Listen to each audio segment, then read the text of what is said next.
संतोष देशमुख हत्या प्रकरणी दाखल झालेल्या आरोपपत्रातली एक्सक्लुझिव्ह माहिती माझ्याच्या हाती आली आहे। आरोपपत्रामध्ये नमूद करण्यात आलेल्या 15 व्हिडिओचे तपशील समोर आले।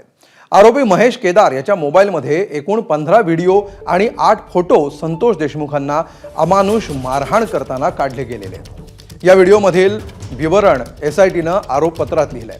हा तपशील अंगावर शहारे आणणार आहे। या व्हिडिओमध्ये संतोष देशमुख यांचे कपडे काढताना आणि त्यांचे केस धरून त्यांना मारहाण करतानाचं चित्रण आहे। संतोष देशमुख हे मला मारू नका अशी विनवणी करताना दिसतात, मात्र तरीही आरोपींनी त्यांना मारहाण सुरूच ठेवली होती।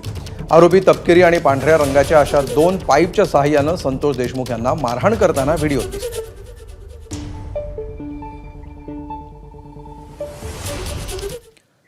तर थरकाप उडवणाऱ्या या व्हिडिओमध्ये नेमकं काय आहे पाहूया।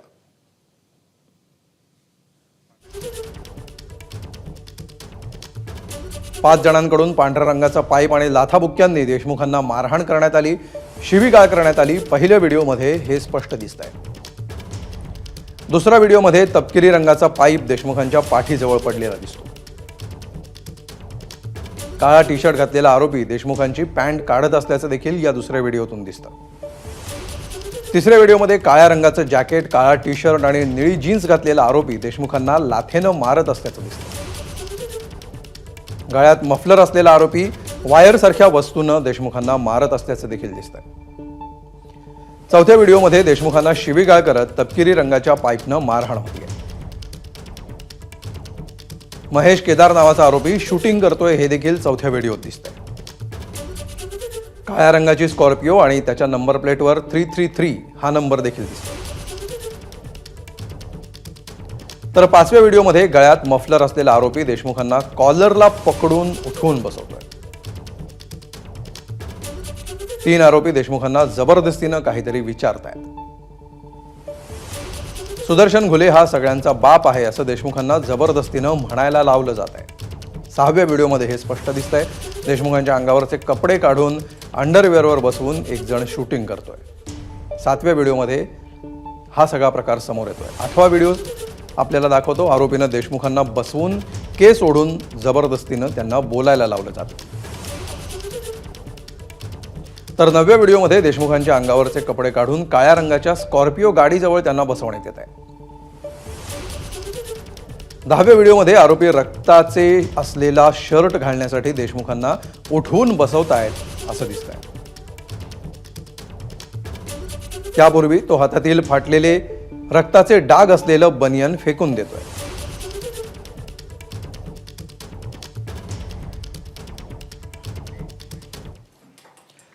तर मस्ताजोगचे सरपंच संतोष देशमुखांच्या हत्येची तीव्रता उघड झालेल्या फोटोतून जगासमोर आलीच होती। आता त्यांचा शवविच्छेदन अहवाल देखील एबीपी माझाच्या हाती लागलाय। देशमुखांना हाल करून मारण्यात आल्याचं या अहवालातून उघड झालंय। देशमुखांच्या शरीराच्या बहुतांश भागांवर गंभीर जखमा दिसतायत। मारहाणीमुळे अंग काळं निळं पडल्याचं दिसतंय। त्यांच्या नाकातून रक्त येईपर्यंत मारहाण झाल्याचं शवविच्छेदन अहवालामध्ये नमूद करण्यात आलंय। संतोष देशमुख यांना इतकं मारण्यात आलं की त्यांना मारण्यासाठी वापरण्यात आलेल्या पाईपचे तुकडे झाले। संतोष देशमुखांच्या हनुवटीवर जखमांच्या खुणा आढळून आल्यात। कपाळ आणि दोन्ही गालांवर जखमांच्या खुणा आहेत। संतोष देशमुखांची 9 डिसेंबर 2024 या दिवशी बीडमधील केस तालुक्यामध्ये हत्या करण्यात आली होती।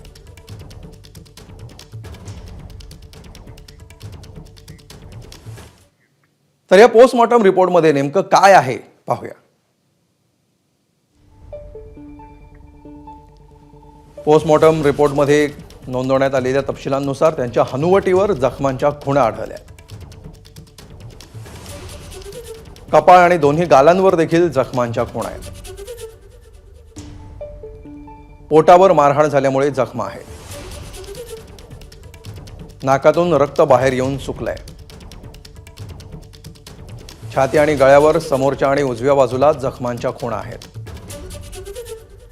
छातीवर उजव्या आणि डाव्या बाजूलाही जखमा आहेत। बरगडीवर मारहाणीमुळे जखमा झाल्या।